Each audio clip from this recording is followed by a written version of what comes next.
Traders trading, herders herding, beautiful panoramas.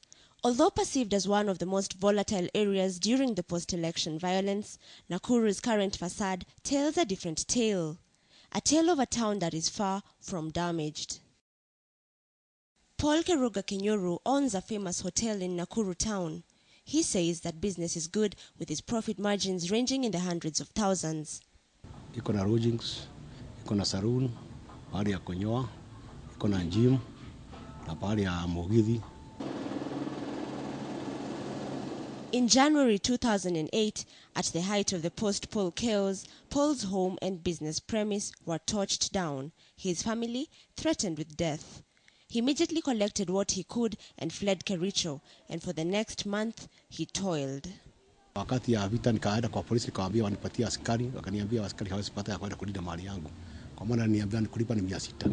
Nikawaambia nitalipa kwa hiyo siku 3 siku 4 ndio tuone vile taenda. Polisi wakaniambia haiwezekani kwa maana askari wako na kazi mingi, hawezi linda nyumba yangu peke yangu. Meters away, Margaret Kigogo, a mathematics teacher in a primary school, is still struggling to pick up pieces of her life. Margaret suffered a similar misfortune. The memory is still vivid and emotions easily flared. She tells us her story. Wakati alifunga tu mlango, people were all over the compound. Walikuwa wamejaa with rungus, mishare.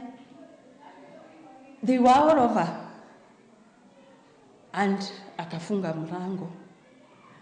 And I remember my son holding me and the daughter holding the father. And I told God, Mungu nakumbuka, I'm your child. This is the time that you should be able to hide us if you are a living God.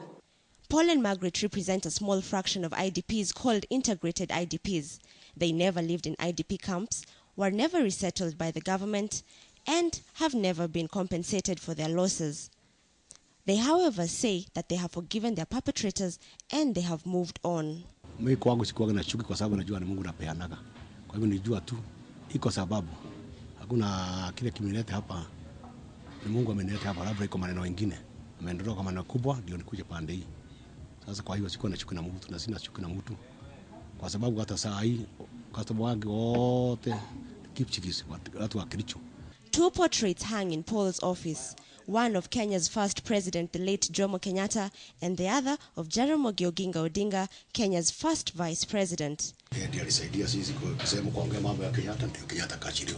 Paul says the portraits remind him of Kenya's heritage, a heritage he notes with concern has been sidelined by the current generation and replaced with divisive politics. Mtu akuja na jana mzuri naweza nikupigia kwa sababu hata hapa ndio naandika watu wote.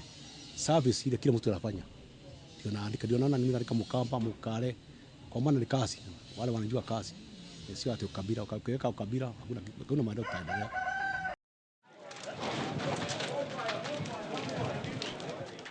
Lance Armstrong said that pain is temporary, that it may last a minute or an hour or a day or a year, but eventually it will subside and something else will take its place.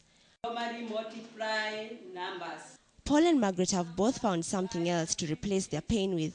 They have embraced the true spirit of truth and reconciliation and perhaps pose a challenge to the rest of the country as the next general elections approach. Asha Mwilu, KTN Sunday Night Live.